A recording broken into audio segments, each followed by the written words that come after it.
Welcome back again. मैं हूं आशीष और आप देख रहे हैं द लीगल इंसीन। आज के इस वीडियो में मैं आपको बताऊंगा कि कैसे सेक्शन 125 में जो मेंटेनेंस का ऑर्डर आपके खिलाफ पास हुआ है, जिसमें आपको एक पर्टिकुलर अमाउंट अपनी पत्नी को देना है, उस मेंटेनेंस के ऑर्डर को, सेक्शन 125 के मेंटेनेंस के ऑर्डर को आप कैसे कैंसिल करवा सकते हैं, कैसे आप उसको खत्म करवा सकते हैं, और अगर वो खत्म नहीं भी हो रहा है तो कैसे आप उस मेंटेनेंस के अमाउंट को कम करवा सकते हैं। ये आज आपको इस वीडियो में बताऊंगा। आपको 6 ऐसे ग्राउंड्स बताऊंगा जिनके आधार पर आप कोर्ट अप्रूव कर सकते हैं और उस मेंटेनेंस के ऑर्डर को आप खत्म करवा सकते हैं। So stay tuned through out the video so that you could have a very basic understanding over this situation.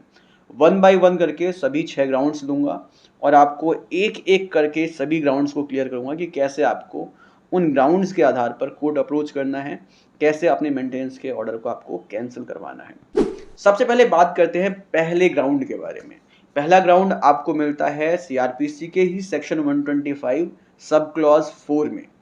Section 125 का सब क्लॉज 4 कहता है, अगर आपकी वाइफ का किसी दूसरे व्यक्ति के साथ सेक्सुअल रिलेशनशिप है तो आप इस आधार पर केस के दौरान ही एक एप्लीकेशन लगाकर और इस चीज को प्रूव करके एविडेंस के माध्यम से, जो भी आपके पास एविडेंसेस हैं, इस माध्यम से आप मेंटेनेंस के ऑर्डर को खत्म करवा सकते हैं।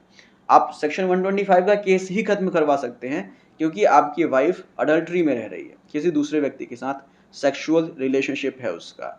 आप इस आधार पर सेक्शन 125 के केस को ही खत्म करवा सकते हैं। लेकिन अगर सपोज करो ये स्टार्टिंग में आपको पता ही नहीं था या आपके पास कोई एविडेंस नहीं था, कोई प्रूफ नहीं था जो आप प्रूव कर सको कि आपकी वाइफ अडल्ट्री में रह रही है और आपके खिलाफ जो है 125 का ऑर्डर पास हो गया, एक अमाउंट आपको देना है अपनी वाइफ को, तो क्या आप बाद में ऐसा कर सकते हैं? बाद में अगर आपके पास एविडेंस आ जाए, बिल्कुल कर सकते हैं। सेक्शन 125 सब क्लॉज 4 में आप जो है बाद में भी एक एप्लीकेशन लगा सकते हैं कोर्ट में और बोल सकते हैं कि जो ऑर्डर पास किया गया है वो अब कैंसिल हो जाना चाहिए। क्यों? क्योंकि आपकी वाइफ किसी दूसरे व्यक्ति के साथ अडल्ट्री में है, सेक्सुअल रिलेशनशिप में है। इस आधार पर आप जो है उस मेंटेनेंस के ऑर्डर को खत्म करवा सकते हैं। पहला ग्राउंड था ये।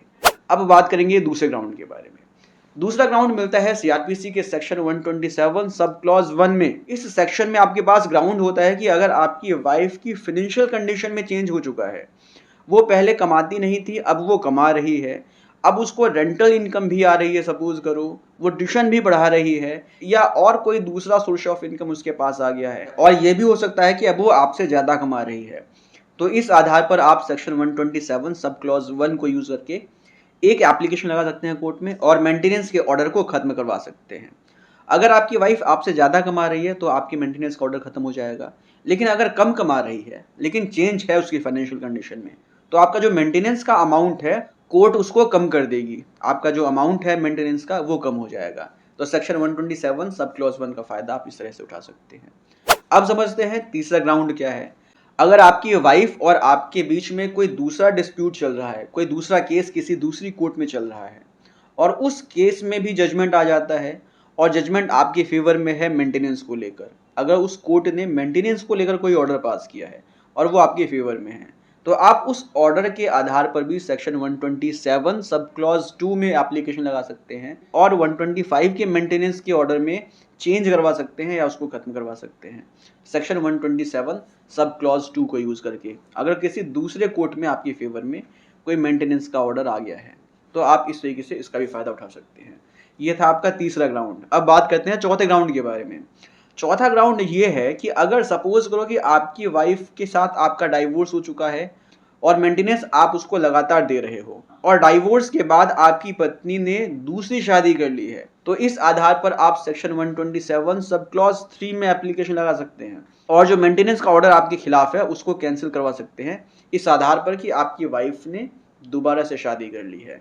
अब इसके बाद समझते हैं कि पांचवा ग्राउंड क्या है। अगर आपने अपनी वाइफ को डाइवोर्स के समय कोई लमसम अमाउंट दिया है और ये अमाउंट इसलिए दिया है क्योंकि आपकी फैमिली में, आपके परिवार में कोई ऐसा कस्टम है, कोई ऐसा रीति रिवाज है जिसमें पत्नी को जो है पैसा देना होता है, तो आप उस ग्राउंड पर भी सेक्शन 127 सब क्लॉज 3 में एप्लीकेशन लगा सकते हैं और बोल सकते हैं कि आपने ऑलरेडी जो है एक लमसम अमाउंट अपनी पत्नी को दे रखा है, तो इस आधार पर भी आप उस मेंटेनेंस के ऑर्डर को खत्म करवा सकते हैं या उसमें चेंज करवा सकते हैं।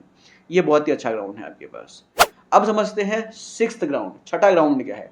बहुत ही इंपॉर्टेंट ग्राउंड है ये। अगर आपकी वाइफ ने अपना मेंटेनेंस छोड़ दिया है, खुद ही अपने मेंटेनेंस के राइट को सरेंडर कर दिया है, तो इस आधार पर भी आप सेक्शन 127 सब क्लॉज 3 में एप्लीकेशन लगाकर मेंटेनेंस के ऑर्डर को खत्म करवा सकते हैं। ये बहुत ही अच्छा ग्राउंड है आपके पास, अगर वाइफ मेंटेनेंस का राइट अपना छोड़ देती है तो। सो आई होप अब आपको बेसिकली ये 6 ग्राउंड्स समझ में आए होंगे, जिसके आधार पर आप अपने मेंटेनेंस के ऑर्डर को खत्म करवा सकते हैं या उसमें चेंज करवा सकते हैं। जो मेंटेनेंस का अमाउंट है उसको चेंज करवा सकते हैं। उम्मीद करता हूँ कि आपको ये सारे ग्राउंड्स समझ में आए होंगे। मिलते हैं नेक्स्ट वीडियो में। Take care, bye bye.